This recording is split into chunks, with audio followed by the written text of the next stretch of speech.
neste momento, Deus, através desta emissora, leva até você mais um programa de fé, com hinos, orações e uma palavra poderosa a seu favor.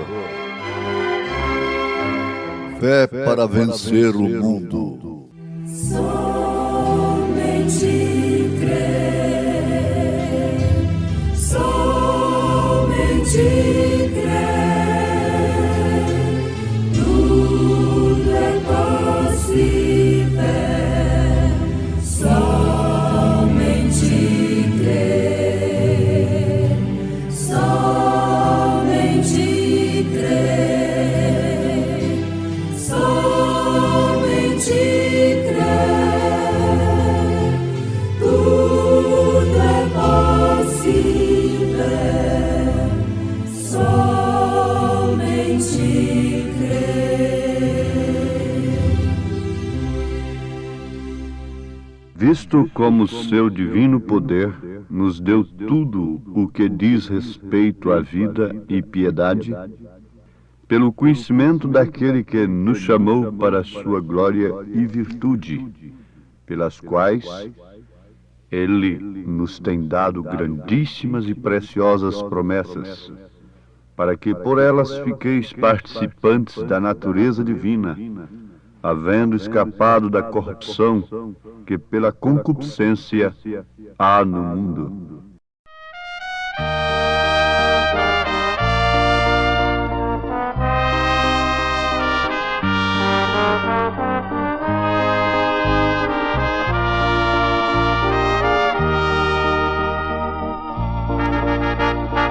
Não se recorda jamais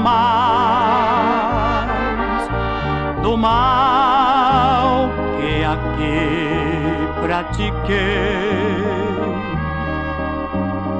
Hoje eu sigo contente, Cristo Jesus, o meu Rei. Não se recorda jamais do fardo de pecados meus. Graças a Deus sou um crente, sou crente, graças a Deus. Não se recorda jamais, não se recorda jamais do mal que aqui praticava. Aleluia, hoje tenho paz.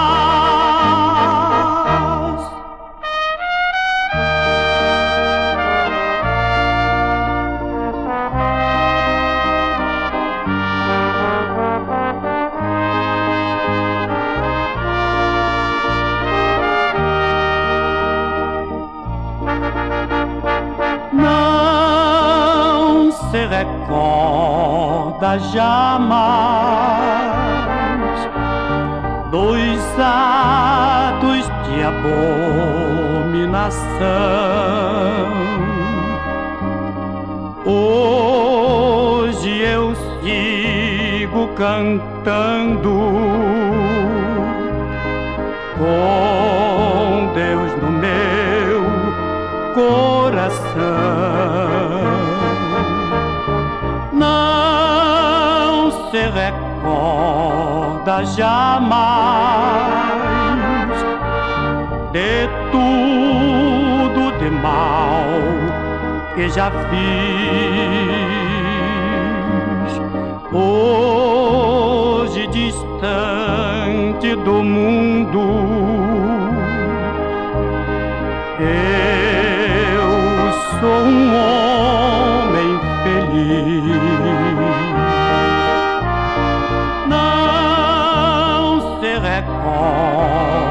jamais. Não se recorda jamais do mal que aqui praticava. Aleluia, hoje tenho paz.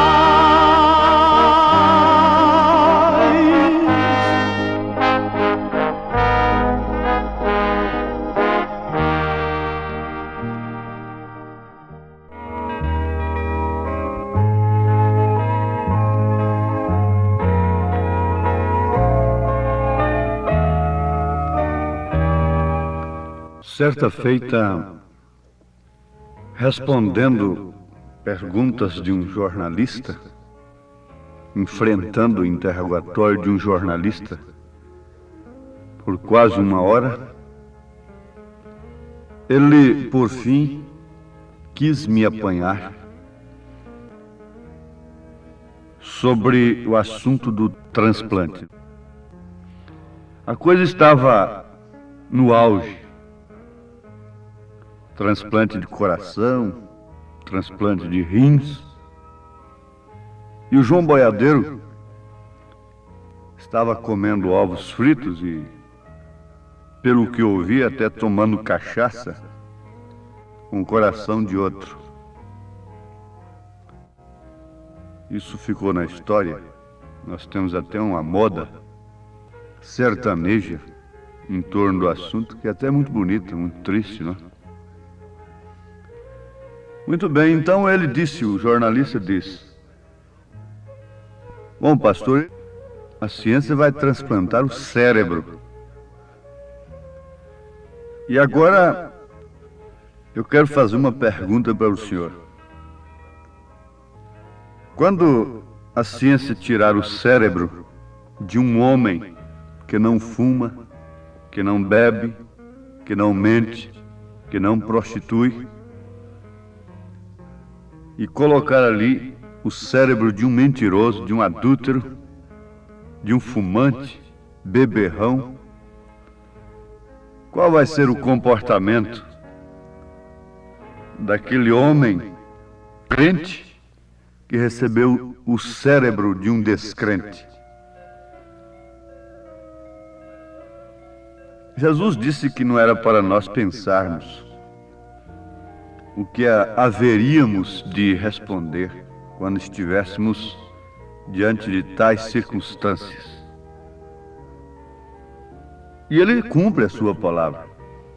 Naquela hora parece que eu me vi num aperto tremendo. Então aquele homem ia pensar com o cérebro de um fumante, que antes era um crente, tinha um cérebro de um crente, pensava como crente, agora ia pensar com o cérebro de um fumante, de um beberrão, de um adúltero, de um mentiroso. Mas me veio no espírito na hora o socorro.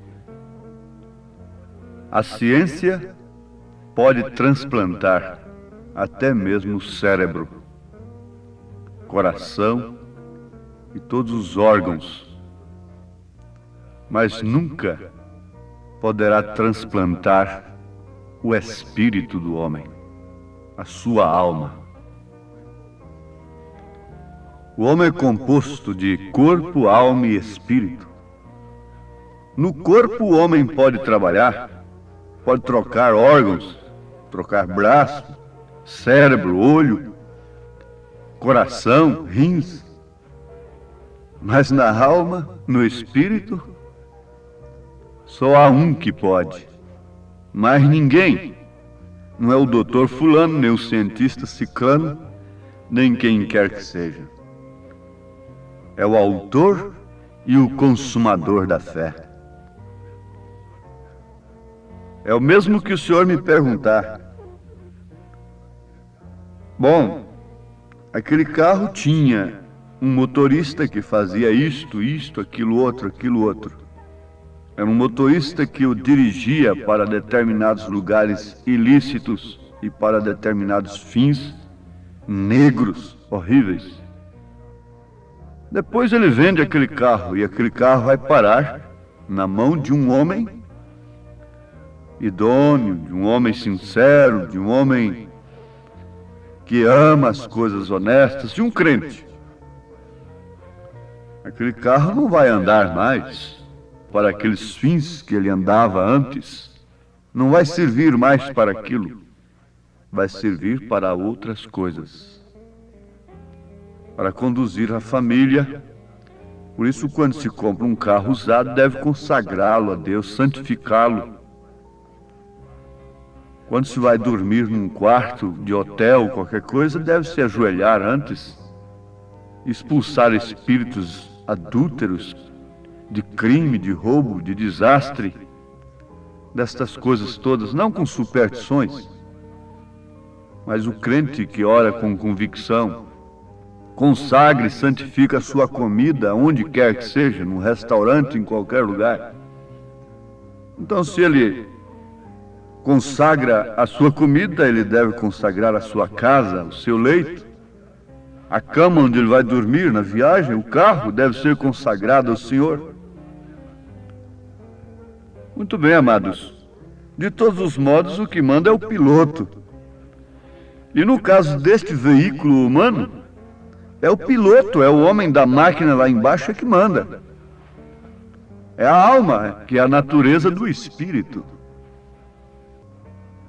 E quando nós tomamos a idade da consciência, logo nós manifestamos a natureza de nossos pais, que herdamos como tradição dos nossos pais.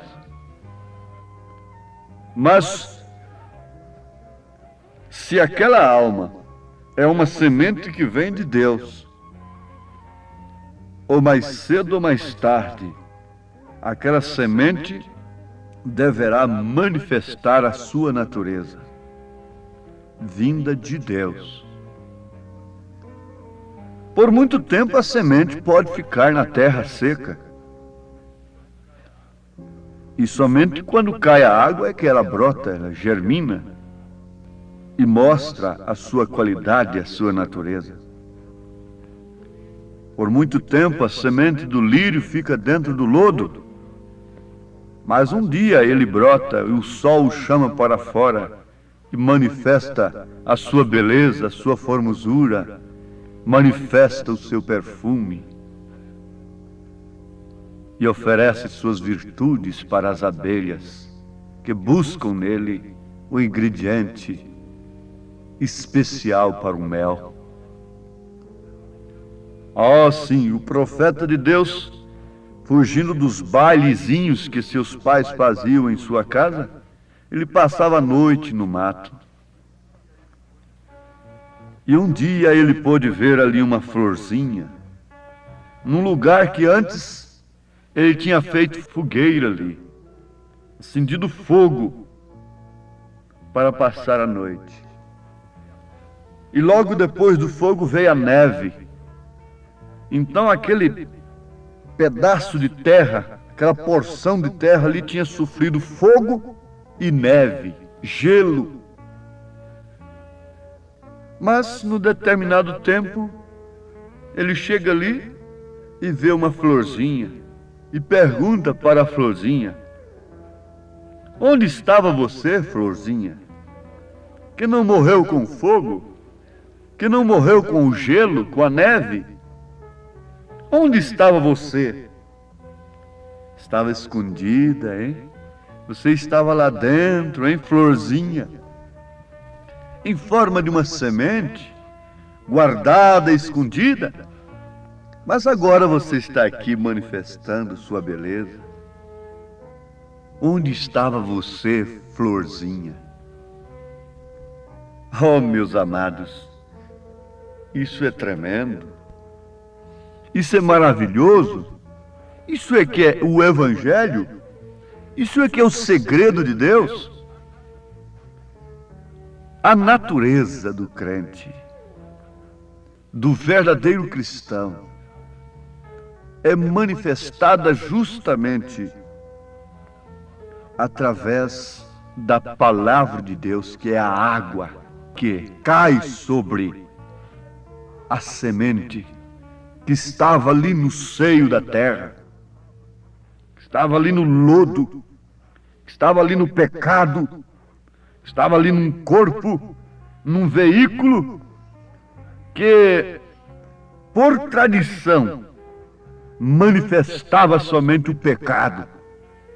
Como São Pedro disse, não foi com ouro e nem com prata que fostes resgatados da vossa vã maneira de viver, que por tradição recebestes dos vossos pais, mas com o precioso sangue de Cristo, como de um cordeiro imaculado e incontaminado.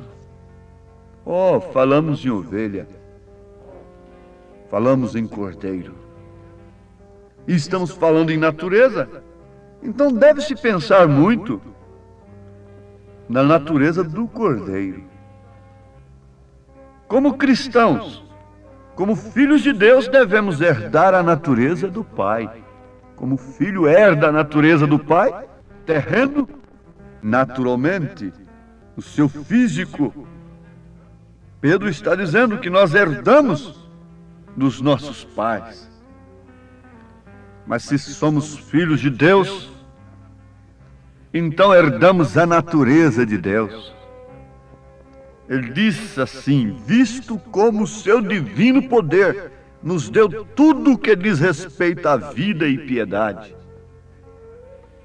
pelo conhecimento daquele que nos chamou para a sua glória e virtude, pelas quais ele nos tem dado grandíssimas e preciosas promessas, para que por elas fiqueis participantes da natureza divina, havendo escapado da corrupção que pela concupiscência há no mundo.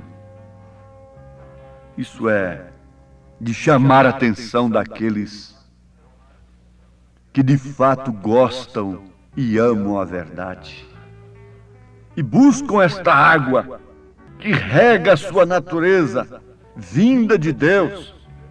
Se manifestamos a natureza dos nossos pais terrenos, então devemos manifestar a natureza do nosso Pai Celestial, que sobrepuja, que vence a natureza terrena. Como Paulo disse aos Colossenses, ele diz assim: mortificai os vossos membros que estão sobre a terra, a prostituição, a impureza, o apetite desordenado, a vil concupiscência e a avareza, que é a idolatria. A essas alturas ele já está mostrando o que esses membros, o que essa carne manifesta de uma maneira natural. Aos Romanos capítulo 8, versículo 6, ele diz: porque a inclinação da carne é morte, mas a inclinação do Espírito é vida e paz. Porquanto a inclinação da carne é inimizade contra Deus, pois não é sujeita à lei de Deus, nem em verdade o pode ser. Precisa de uma mortificação. Então, você sabe para o lado que a árvore está pendida, é o lado que ela vai cair. E se a inclinação da carne é inimizade contra Deus, você vai cair contra Deus. Se você morrer na carne, é necessário nascer de novo. Isso não quer dizer de maneira alguma reencarnar-se. Você reencarna 10 vezes, 20 vezes e nasce 10 vezes, 20 vezes pecador, mentiroso, adúltero. Nasce homem todas as vezes. Carne. Se nasceu carne, nasce com a carne a mesma coisa, inimizade contra Deus. Nascer do Espírito é aquilo que São Paulo disse, com experiência própria. Aquele que mentia não mente mais, aquele que roubava não rouba mais, aquele que adulterava, que prostituía não prostitui mais. Deixa o viciado o seu vício e se liberta pelo poder de Deus. Apesar de tudo isso ser santificação apenas, ser a limpeza de um vaso, de um copo que saiu lá do barro, mas assim mesmo ele ainda fica vazio, como muitos santos estão aí vazios. Ele tem que ser cheio do Espírito Santo. Mas enfim, Qual é a natureza que nós devemos ter? A Bíblia toma tipos. Vocês podem dizer, esse profeta, esse pregador é um tipologista apenas. Jesus foi assim. Ele tomou o cordeiro. João Batista apontou o cordeiro de Deus. Os apóstolos fizeram isto. A Bíblia toda toma a natureza. Paulo chegou a dizer que a natureza deixa todo homem inexcusável diante de Deus. É uma Bíblia aberta. De onde vem você, Rosinha? Onde você estava durante a neve? Onde você estava durante o fogo? Onde estava você, Maria Madalena? Onde estava você, ladrão perdido? Ali está uma semente escondida. Semente de cordeiro. Nós temos aprendido que o cordeiro estava ali sendo lavado. O cordeiro era lavado antes do sacrifício. Estava ali João Batista e Jesus dentro do rio. E não desceu uma terceira pessoa sobre Jesus, mas desceu o próprio Pai dizendo: Tu és meu filho amado, em quem tenho prazer de habitar.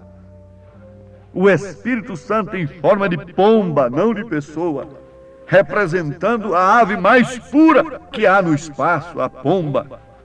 A ave que não tem amargura, não tem fel, e que não come carniças, descendo sobre um lobo revoltado, murmurador, pretensioso, sobre um artista que se punha diante da multidão a pedir dinheiro e enganar o povo. Não! Descendo sobre um cordeiro, o animal mais obediente, a ave mais pura, descendo sobre o animal mais obediente. Você pode pensar em ter o Espírito Santo fora da condição que Jesus estava naquele instante quando o Espírito Santo desceu sobre ele? Revestindo-o para quê? Para subir nos palácios, representar a igreja lá em cima? Acorda, povo de Deus! Desperta! Foi para levar aquele cordeiro para o matadouro, para o sacrifício. Além de ser puro, era cheio do Espírito Santo. Ali estava o próprio Deus encarnado, manifestando Pai, Filho e Espírito Santo. Ele era Pai da eternidade, Ele era Príncipe da paz, Ele era Conselheiro, Ele era maravilhoso, Ele era a estrela da manhã, Ele era o lírio dos vales. Mas tombado, derrotado daquele jeito, era Deus. E ninguém pode ver Deus a não ser em pessoas que busquem com toda a sua alma, com todo o seu espírito, ser como Deus, serem como Deus. Seria presunção? Não. Ele derramou a sua natureza sobre sua igreja, não pelo mérito dela, mas pelo seu próprio mérito. Ele derramou a sua natureza sobre seus filhos. Oh, que o Senhor possa operar isto nesse instante, enquanto nós o pedimos concluindo esta palestra.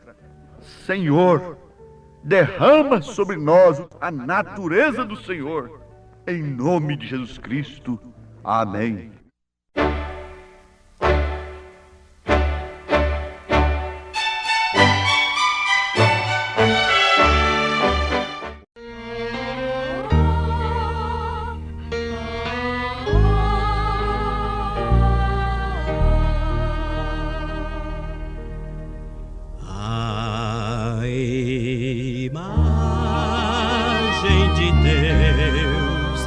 se nos fez por amar, para a glória divina ao mundo mostrar.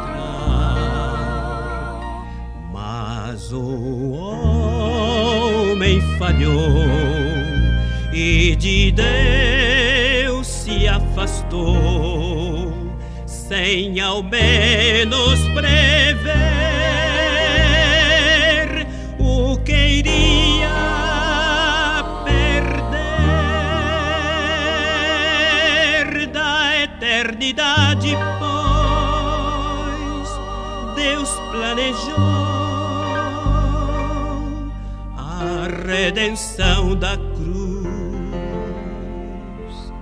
ao pecado.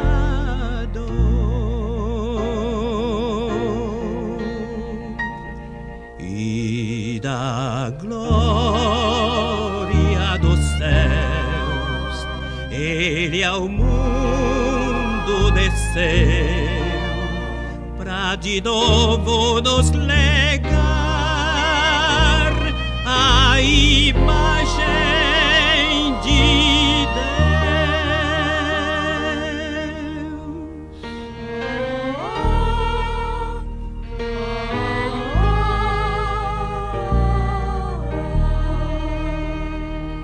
Sim, eu creio, Senhor, que és o meu Salvador.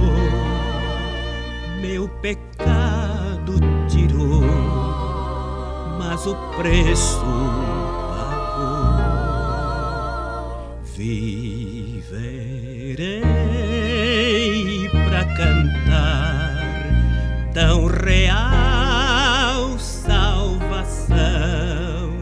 Minha vida hei de dar, também meu coração.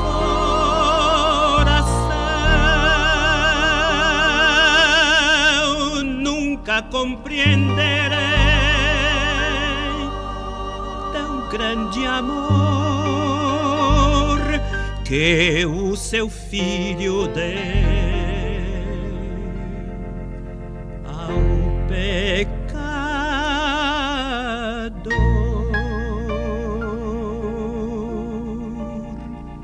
A imagem de Deus com fervor louvarei,